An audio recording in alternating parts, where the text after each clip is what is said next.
أستغفر الله العظيم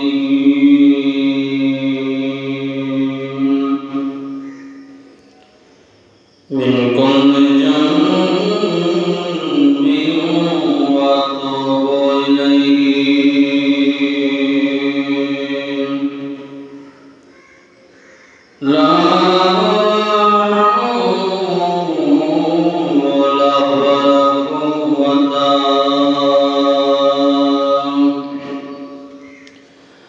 إلا بالله العلي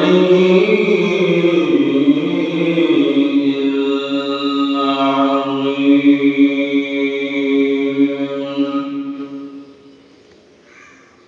الحمد لله رب العالمين خالق السماوات والأرضين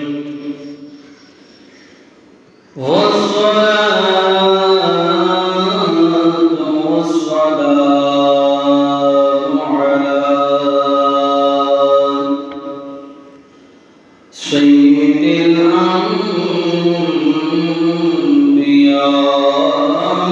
الأنبياء والمرسلين وعلى آله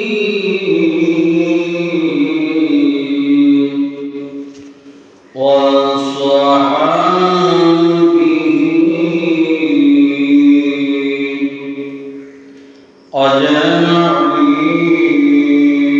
أجمعين عما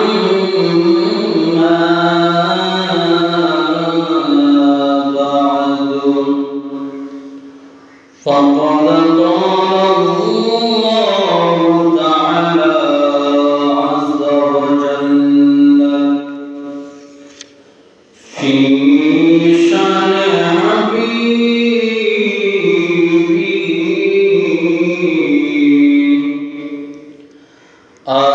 آمرا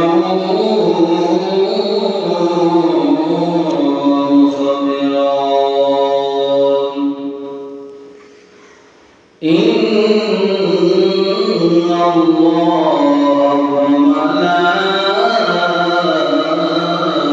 وملائكته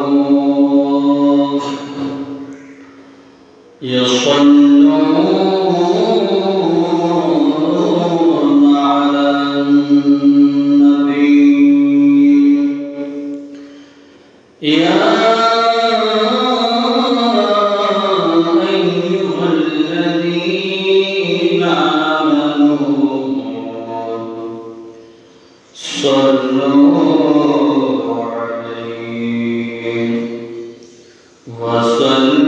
وسلموا تسليما صدق الله سيدنا محمد عليه وصحبه وسلم اللهم صل على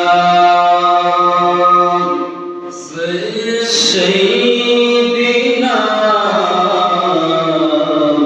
مولانا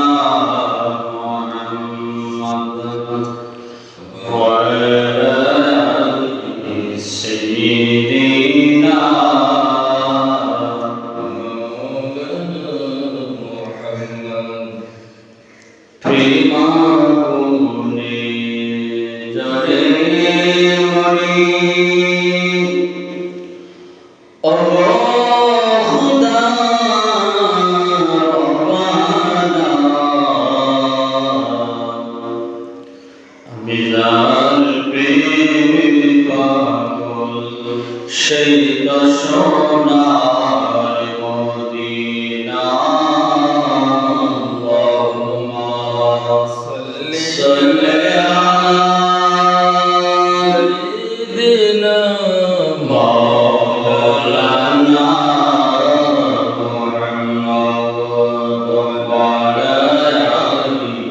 سيدنا مولانا محمد خسربيا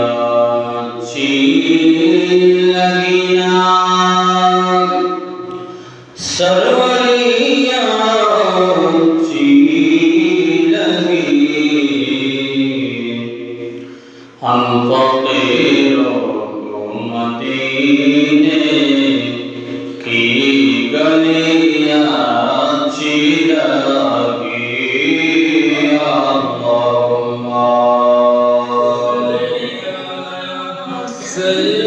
سیدنا مولانا محمد وعلى آلِ سيدنا مولانا محمد صدق يا رسول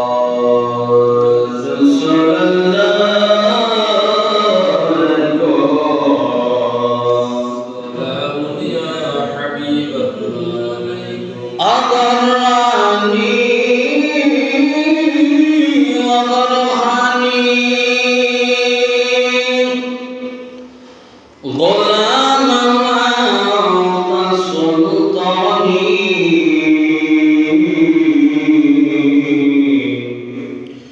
دیگر سیز نمیدانم آبسنی یا رسول الله صلاة یا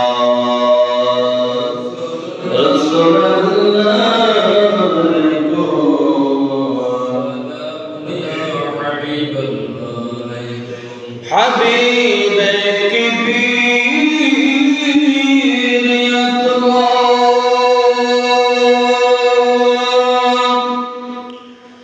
شفيع سيرة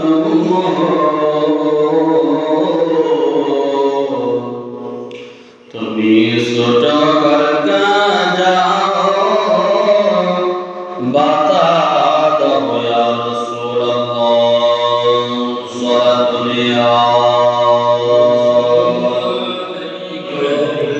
سلام يا حبيب الله بسم الله الرحمن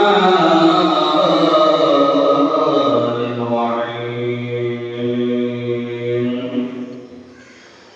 قال يا بني إني أرى في المنام أني أذبحك فانظر ماذا ترى قال يا أبت افعل ما تؤمر ستجدني إن شاء الله من الصابرين صدق الله المولى العظيم وصدق رسوله النبي الحبيب الكريم ونحن على ذلك من الشاهدين والشاكرين والحمد لله رب العالمين رب صل وسلم وبارك عليه উপস্থিত সম্মানিত মুরব্বী کرام মুসল্লি کرام মুসল্লিরা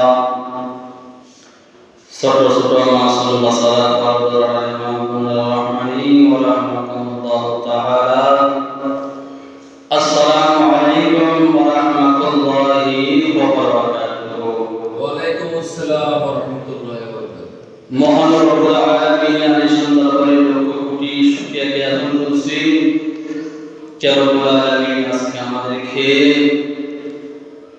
মাহে জিলহজ মাসের আজকে ইয়াউমুন নাহার কুরবানির দিন আমাদের সবাইকে আল্লাহ পাক রব্বুল আলামিন উপস্থিত হওয়ার তৌফিক দান করেছেন। ওই মুনিকের দরবারে একটি বার করি আলহামদুলিল্লাহ। আলহামদুলিল্লাহ। এই জিলহজ মাসের 10 তারিখ, এই তারিখকে বলা হয় ইয়াউমুন নাহার, কুরবানির দিন। এটি মুসলিম সম্প্রদায়ের দ্বিতীয় উৎসব, দ্বিতীয় ঈদ। এটা এমন একটি দিন, এটা ঈদ উল ফিতরের নামাজের চেয়ে, সদকাতুল ফিতরের চেয়ে ঈদের নামাজ এবং কোরবানি এটা হচ্ছে উত্তম।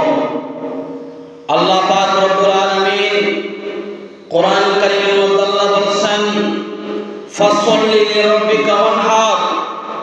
আল্লাহ বলেছেন হে আমার বান্দারা,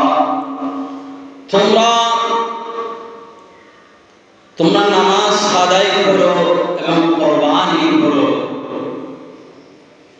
আল্লাহ পাক রব্বুল আলামিন আরেকটি জায়গায় আল্লাহ বলেছেন কুল ইন্না সালাতি ওয়া নুসুকি ওয়া মাহইয়ায়া ওয়া মামাতি লিল্লাহি রাব্বিল আলামিন। আল্লাহ বলেছেন বান্দারে, তোমাদের নামাজ, তোমাদের কোরবানি, তোমাদের জীবন, তোমাদের মৃত্যু রব্বিল আলামিন, এগুলো সব কিছু একমাত্র আল্লাহর জন্য। তাহলে আমরা যে কোরবানি করি, এই কোরবানি এটা আদম ইসলামের সময় থেকে শুরু হয়েছে। প্রত্যেক নবীর শরীয়তের মধ্যে কোরবানি ছিল, কিন্তু সিস্টেম পদ্ধতি ছিল ভিন্ন। আমরা যে কোরবানি করি, ওই কোরবানি এটা মূলত ইব্রাহিম আলাইহিস সালাতু ওয়াস সালামের সুন্নাত, মিল্লাত আবিকুম ইব্রাহিম, এটা সুন্নাত ইব্রাহিম। তাহলে ইব্রাহিম খলিলুল্লাহ যে ইসমাইল জবিউল্লাহকে যে কোরবানি করেছিল, এটা মূলত ছিল একটি পরীক্ষা। আল্লাহ পাক রব্বুল আলামিন ইব্রাহিম খলিলুল্লাহকে আল্লাহ বিভিন্নভাবে পরীক্ষা করেছেন। ইব্রাহিম খলিলুল্লাহকে উনি প্রত্যেকটি পরীক্ষার মধ্যে সফল কাম হয়েছে, উত্তীর্ণ হয়েছে।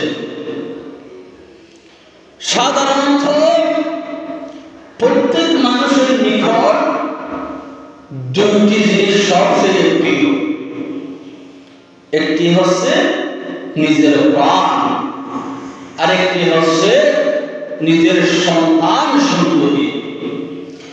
এই দুইটি জিনিস প্রত্যেক মানুষের কাছে প্রিয়, ঠিক কিনা? দুনিয়ার সম্পদ যা কিছু আছে তার চাইতে প্রত্যেক মানুষের কাছে এই দুইটি জিনিস সবচেয়ে প্রিয়। ইব্রাহিম খলিলুল্লাহ নমরুদের আগুনে নিক্ষিপ্ত হয়ে প্রাণের পরীক্ষায় উত্তীর্ণ হয়েছেন। আর অবশেষে বৃদ্ধ অবস্থায় উনি আল্লাহর কাছে ফরিয়াদ করেছেন, হে বাড়ি তাআলা, আপনি আমাকে একজন নেককার সন্তান দান করুন। এভাবে ইব্রাহিম খলিলুল্লাহ আল্লাহর দরবারে ফরিয়াদ করেছিলেন। তখন ইব্রাহিম খলিলুল্লাহর বয়স প্রায় 85 বছর হয়ে গেছে। বৃদ্ধ অবস্থায় আল্লাহ পাক রব্বুল আলামিন ইব্রাহিম খলিলুল্লাহকে সন্তান দিয়ে আল্লাহ ওনাকে পরীক্ষার মধ্যে ফেলে দিয়েছেন। সুবহানাল্লাহ। সেই কথা পবিত্র কোরআন কারীমের মধ্যে সূরা সফর মধ্যে আল্লাহ ঘোষণা দিয়েছেন, রাব্বি হাবলি মিনাস সালিহিন। ইব্রাহিম খলিলুল্লাহ আল্লাহর ফরিয়াদ করলেন, রব্বি হাবলি মিনাস সালিহিন, এবারে তাআলা আপনি আমাকে একজন নেককার সন্তান দান করুন। এখন আমার বয়স ৫৫ বছর হয়ে গিয়েছে। এবারে তাআলা আপনি তো গফুরুর রহিম, সত্তারুর, আপনি সব কিছু চাই আপনি করেন। আপনি দয়া করে মেহেরবানি করে আপনি আমাকে একজন নেককার সন্তান দান করুন। এভাবে ইব্রাহিম খলিলুল্লাহ আল্লাহর দরবারে যখন ফরিয়াদ করলেন, তখন আল্লাহর পক্ষ থেকে এলান আসলেন, ফাবাশশারনাহু বিগুলামিন আলিম। ও ইব্রাহিম খলিলুল্লাহ, আমি আল্লাহ তোমাকে সুসংবাদ দিচ্ছি, আমি আল্লাহ তোমাকে একজন নেককার সন্তান দান করব। কারণ নবীদের দোয়া আল্লাহর দরবারে সাথে সাথে কবুল হয়ে যায়। আল্লাহ যখন এভাবে ইব্রাহিম খলিলুল্লাহ যখন নেককার সন্তানের সুসংবাদ দিলেন, তখন ইব্রাহিম খলিলুল্লাহ আল্লাহর দরবারে ফরিয়াদ করলেন, আলহামদুলিল্লাহিল্লাযী ওয়াহাবা লি আলাল কিবারি ইসমাঈল ওয়া ইসহাক ইন্না রাব্বি লাসামিউদ দুআ। যখন আল্লাহ পাক রব্বুল আলামিন ইব্রাহিম খলিলুল্লাহ যখন সুসংবাদ দেওয়ার পরে ইব্রাহিম খলিলুল্লাহ আল্লাহর দরবারে শুকরিয়া আদায় করছেন, আলহামদুলিল্লাহ, সমস্ত প্রশংসা আপনার জন্য। আলহামদুলিল্লাহিল্লাযী ওয়াহাবা লি, আল্লাহ আপনি আমাকে দান করেছেন। ওয়াহাবা লি, আল্লাহ এখন আমি বৃদ্ধ হয়ে গেছি, বৃদ্ধ অবস্থায় আপনি আমাকে নেককার সন্তান দান করেছেন। ইসমাঈল ইসলামকে, ও ইসহাক আলাইহিস সালামকে, ইন্না রাব্বি লাসামিউদ দুআ, ও আল্লাহ আপনি আমার দোয়াকে আপনি কবুল করেছেন। কিছুদিন পরে দেখা গেল ইব্রাহিম খলিলুল্লাহর একজন সন্তান দুনিয়ার মধ্যে যখন শুভাগমন করলেন, ইসমাঈল জবিহুল্লাহ যখন আস্তে আস্তে ধীরে ধীরে যখন বড় হতে লাগলেন, ইব্রাহিম খলিলুল্লাহর সাথে যখন চলাফেরা করার বয়স হয়েছে, ফালাম্মা বালাগা মা'আ সা'য়া ক্বালা ইয়া বুনাইয়া, একদিন ইব্রাহিম খলিলুল্লাহ ইসমাঈল জবিহুল্লাহকে লক্ষ্য করে বললেন, হে আমার সন্তান, হে আমার ইসমাঈল, ইন্নী আরা ফিল মানামি আন্নী আযবাহুকা ফানজুর মাযা তারা। হে আমার সন্তান, আমি স্বপ্ন দেখলাম তোমাকে জবাই করতেছি, ফানজুর মাযা তারা, তোমার অভিমত কি, তোমার রায় কি? এই কথা বলার সাথে সাথে ইসমাঈল জবিহুল্লাহ বাবাকে উত্তর দিলেন, ক্বালা ইয়া বাতি ফাল মা তুমারু সাতাজিদুনি ইনশাআল্লাহু মিনাস সাবিরিন। ইসমাঈল জবিহুল্লাহ ইব্রাহিম খলিলুল্লাহকে বললেন, হে আব্বাজান, আপনি আমার পক্ষ থেকে যে আদেশ পেয়েছেন আপনি আল্লাহর আদেশ পালন করুন, ইনশাআল্লাহ মিনাস সাবিরিন। আপনি আমাকে ধৈর্যশীল হিসেবে আপনি আমাকে পাবেন। ইসমাঈল জবিহুল্লাহ যখন এভাবে যখন বললেন, ইব্রাহিম খলিলুল্লাহ কি করলেন, ফালাম্মা আসলামা ওয়া তাল্লাহু লিল জাবিন, ইব্রাহিম খলিলুল্লাহ ইসমাঈল জবিহুল্লাহকে জবাই করার জন্য সরানোর পরে কোন জবাই করে দিলেন। সেই সময় ওয়ানাদাইনাহু আইয়া ইব্রাহিম, আল্লাহর পক্ষ থেকে আলান আসলো, ওহী আসলো, হে ইব্রাহিম, হে ইব্রাহিম, কদ সাদাকাতার রুয়া, ও ইব্রাহিম, তুমি যে স্বপ্ন দেখছো ওই স্বপ্ন তুমি বাস্তবায়ন করে দেখাইছো।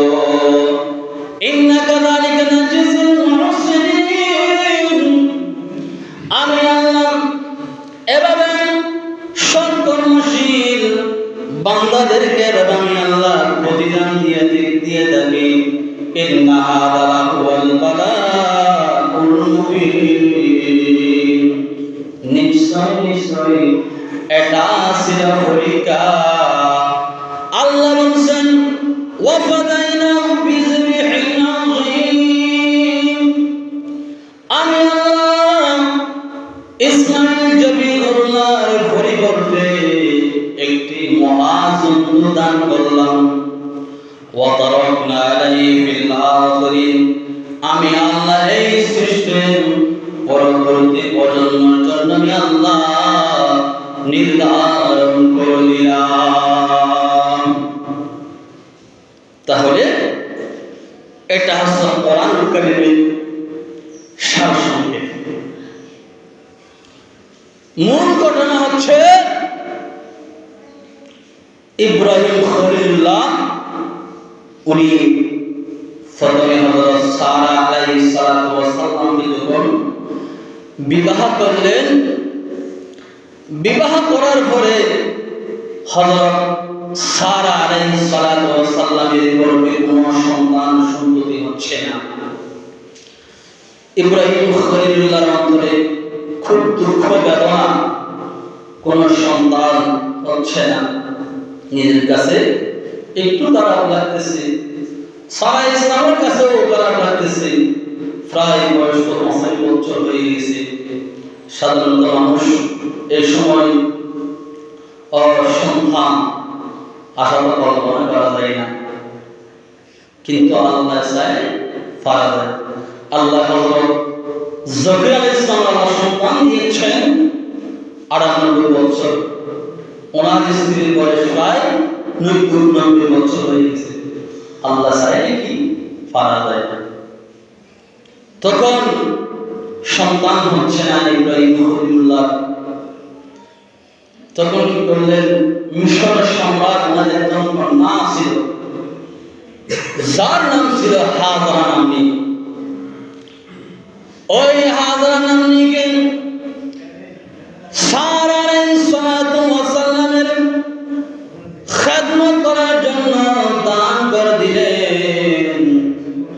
তখন হযরত সারা আলাইহিস সালাতু ওয়াস সালাম বিবি হাজারা রাদিয়াল্লাহু তাআলা আনহাকে ইব্রাহিম খলিলুল্লাহর খেদমত করার জন্য দান করে দিলেন।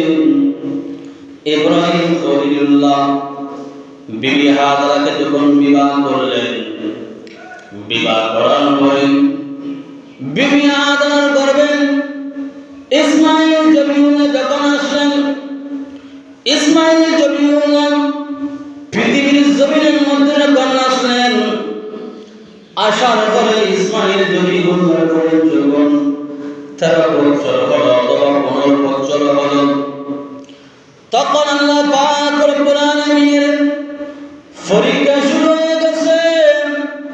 আল্লাহ পাক রব্বুল আলামিন ইব্রাহিম খলিলুল্লাহকে বলতেছে স্বপ্নের মাধ্যমে, ওই ইব্রাহিম খলিলুল্লাহ, তুমি তোমার প্রিয় বস্তু আল্লাহর রাস্তায় কুরবানি করো। এবারে একদিন নয়, 2 দিন নয়, 3 দিন পর্যন্ত যখন স্বপ্ন দেখলেন ইব্রাহিম খলিলুল্লাহ, তখন উনি নবীগণের স্বপ্ন ওই এটা মিথ্যা হতে পারে না। আমরা যে স্বপ্ন দেখি ওই স্বপ্ন হয়তো মিথ্যা হতে পারে, সত্য হতে পারে, কিন্তু নবীগণের স্বপ্ন সত্য। ইব্রাহিম খলিলুল্লাহ ওই স্বপ্ন দেখার পরে আদেশ মাথা নত করে নিলেন। তখন ইব্রাহিম খলিলুল্লাহ কি করলেন জানেন? যখন জিলহজ মাসে যখন 10 তারিখ আসলো, সকাল বেলা ইব্রাহিম খলিলুল্লাহ বিবি হাজারের কাছে গিয়ে বলল, ও আমার প্রাণ প্রিয় স্ত্রী, তুমি দয়া করে মেহেরবানি করে তুমি তোমার সন্তান ইসমাইল জবিহুল্লাহকে সুন্দর করে আজকে সুন্দর পোশাক পরিধান করে দাও। আমি আমার সন্তানকে নিয়ে আজকে একটি দাওয়াতের মধ্যে যাব। কোন কোন দাওয়াতের মধ্যে এসেছে, ও বিবি হাজারা, তুমি আমাকে একটি রশি দাও, একটি ছুরি দাও। আমি আমার সন্তানকে নিয়ে জঙ্গলের মধ্যে যাব।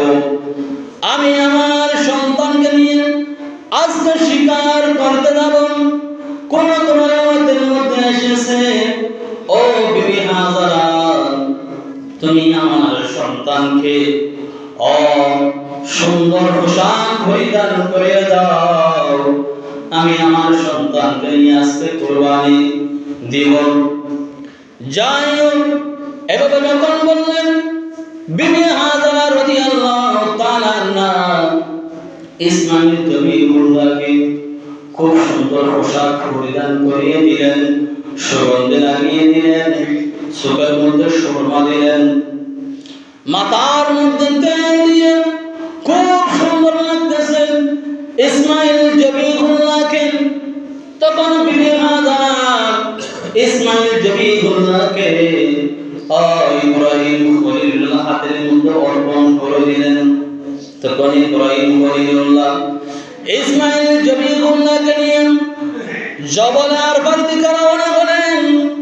ওই দিকে ইবলিস শয়তান একজন বৃদ্ধ মানুষের আকৃতি ধারণ করে বিবি হাজারার কাছে গিয়ে বলল, ও বিবি হাজারা, তুমি কি জানো তোমার সন্তানকে তোমার স্বামী কোথায় নিয়ে যাচ্ছে? বিবি হাজারা বলল, আমার সন্তানকে নিয়ে একটি দাওয়াতের মধ্যে যাচ্ছে। ইবলিস শয়তান বলল, নয় নয়, তোমার সন্তানকে এখন জবে করে দিবেন। কেন করে দিবেন? তখন ইবলিস শয়তান বলল, আল্লাহ কি আদেশ করেছেন জবাই করার জন্য। এই কথা বলার পরে বিবি হাজারা ওই ইবলিস শয়তানকে বলল, আল্লাহ যদি আমার সন্তানের কুরবানি কবুল করেন, তাহলে ইসমাইল নয়, হাজার ইসমাইল আমি আল্লাহর রাস্তায় কুরবানি দিতে প্রস্তুত আছি। এই কথা বলার পরে ইবলিস শয়তান বেরোত হলো, নৈরাশ হয়ে আবার ইসমাইল জবিহুল্লাহর কাছে গিয়ে বলল, ও ইসমাইল জবিহুল্লাহ, এখন তোমার বাবা তোমাকে জবাই করে দিবেন। কেন করে দিবেন? আল্লাহ নাকি আদেশ দিয়েছেন তোমাকে জবাই করার জন্য। এই কথা বলার পরে ইসমাইল জবিহুল্লাহ উত্তর দিলেন, যদি আল্লাহ পাক রব্বুল আলামিন আমার কুরবানি কবুল করে, তাহলে এর চাইতে সৌভাগ্যবান আর কি হতে পারে? এখন ইবলিস শয়তান বিবি হাজারার কাছে গিয়েছিলেন ধোঁকা দেওয়ার জন্য, উনি ব্যর্থ হয়েছেন। ইসমাইল জবিহুল্লাহর কাছে গিয়েছেন, ব্যর্থ হয়েছেন। পরিশেষে আসলেন ইব্রাহিম খলিলুল্লাহর কাছে। আসার পরে তখন ইব্রাহিম খলিলুল্লাহ যখন ধোঁকা দেওয়ার জন্য যখন চেষ্টা করলেন, ইব্রাহিম খলিলুল্লাহ চিনতে পারলেন উনি শয়তান। তখন কি করলেন ইব্রাহিম খলিলুল্লাহ? শয়তানের দিকে তাকিয়ে 60টি কঙ্কর নিক্ষেপ করে ওই শয়তানকে তাড়িয়ে দিলেন। এই কাজটি আল্লাহর কাছে খুবই পছন্দনীয় হয়েছিল। কিয়ামত পর্যন্ত সকল হাজিদের উপর এই সুন্নতটা আবশ্যক করে দিয়েছে। এটা আবশ্যক করে দিয়েছে। শুধু তাই না, ইব্রাহিম খলিলুল্লাহ ইসমাইল জবিউল্লাহকে যখন নিয়ে মিনার মধ্যে যখন পৌঁছলেন কোরবানি দেওয়ার জন্য, তখন ইব্রাহিম খলিলুল্লাহ ইসমাইল জবিউল্লাহকে আবার বললেন, হে আমার সন্তান, আমি স্বপ্নে দেখছি তোমাকে জবাই করতে। তখন ইসমাইল জবিউল্লাহ উত্তর দিলেন, আব্বা জান, আপনি যে স্বপ্ন দেখছেন সেই স্বপ্ন বাস্তবায়ন করে করুন, কারণ নবীগণের স্বপ্ন সত্য। উনি বুঝতে পেরেছে ইসমাইল জবিউল্লাহ। শুধু তাই না, ইসমাইল জবিউল্লাহ ইব্রাহিম খলিলুল্লাহকে বললেন, হে আমার আব্বা জান, আপনি আমাকে শক্ত করে বেঁধে দিন, যাতে আমি নড়াচড়া করতে না পারি, ছটফট করতে না পারি। শুধু তাই না, আপনি যে পোশাক পরিধান করেছেন, ওই পোশাকগুলো আপনি গুছাইয়ে নিন, যাতে আমার রক্ত আপনার কাপড়ের মধ্যে না পড়ে। আমার রক্ত যদি আপনার কাপড়ের মধ্যে পড়লে আমার সওয়াব কমে যাবে। শুধু তাই না, যদি ওই রক্ত আমার মা দেখে, আমার মা জ্ঞান হয়ে যাবে। শুধু তাই না, আপনি আমাকে যে জবাই করবে, ওই জবাই করার জন্য যে ছুরি রয়েছে, ওই ছুরিটা ভালো করে দাঁড় করে নিন, আমার গলায় দ্রুতভাবে ওই ছুরি চালাবেন, যাতে আমার প্রাণ বের হয়ে যায়, কারণ মৃত্যুর যন্ত্রণা তো বেশি কঠিন। আর আপনি চাইলেন, ও আমার এই পায়জামাগুলো আমার মায়ের কাছে নিয়ে যাবেন, আমার মা এই পায়জামাগুলো দেখে একটু শান্তি পাবে। আপনি আমার মায়ের কাছে গিয়ে সর্বপ্রথম আমার সালাম জানাইবেন। এভাবে যখন বললেন, ইব্রাহিম খলিলুল্লাহ খুশি হলেন।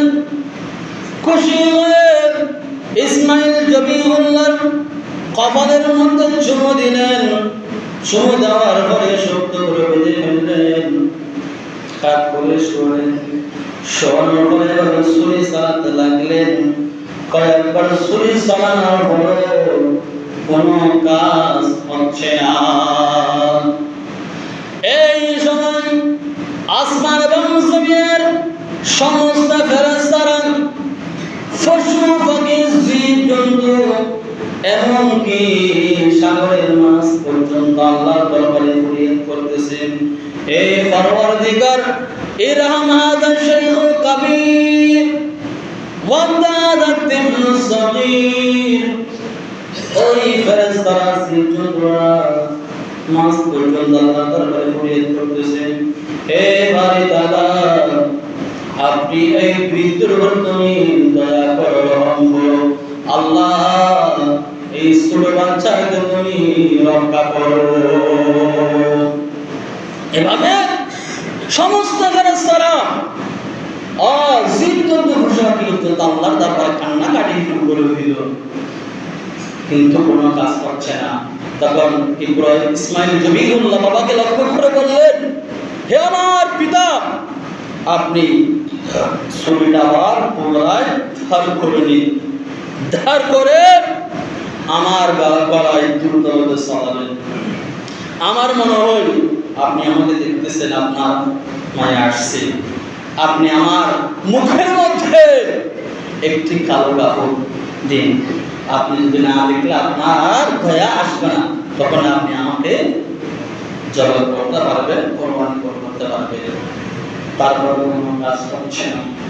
কয়েকবার চালানোর পরও যখন কোনো কাজ হচ্ছে না, ইব্রাহিম খলিলুল্লাহ রাগান্বিত হয়ে ওই ছুরিটা এভাবে নিক্ষেপ করে দিলেন।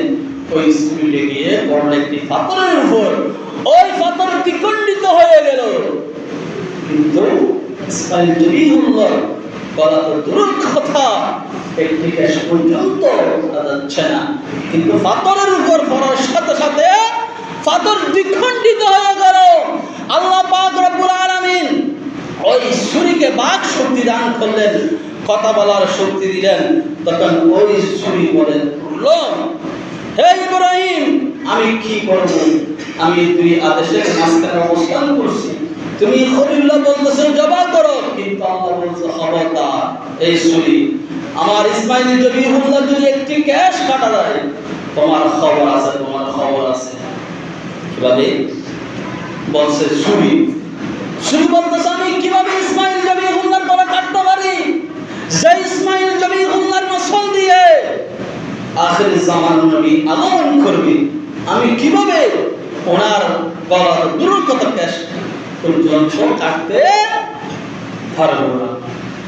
এভাবে যখন ইব্রাহিম খলিলুল্লাহ ইসমাইল জবিহুল্লাহ যখন যাবতীয় কাজ সম্পন্ন হলো, ইব্রাহিম খলিলুল্লাহ পরীক্ষার মধ্যে পাস করলেন। আল্লাহ পাক রব্বুল আলামিন সম্মানিত এলাকাবাসী, আপনারা চলে আসুন, এখন 8টা হয়ে গেছে, এখন আমরা নামাজ শুরু করে দেব। তখন আল্লাহ পাক রব্বুল আলামিন ইসমাইল জবিহুল্লাহর পরিবর্তে জান্নাত থেকে একটি ভেড়া বা কুরবানি তাদের পক্ষ থেকে কবুল করেছেন।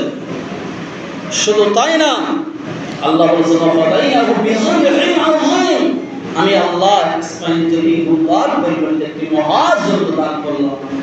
ওই যজ্ঞের নামটা কি? গণিত তালেবিন গৌসপাকের একটি কিতাব আছে, ওই কিতাবের মধ্যে লিখছেন যে ওই প্রাণীটির নাম ছিল ওয়াজিন। 40 বছর পর্যন্ত জান্নাতের মধ্যে বিচরণ করেছে।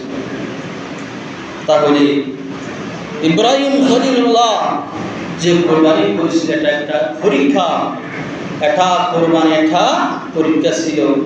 কারণ আল্লাহ পাক রব্বুল আলামিন সৎকর্মশীল বান্দাদেরকে এভাবে প্রতিদান দিয়ে থাকে। ইব্রাহিম খলিলুল্লাহ ইসমাইল জবিহুল্লাহকে ভালোবাসছেন, মহব্বত করেছেন, আল্লাহ পরীক্ষার মধ্যে ফেলে দিয়েছেন।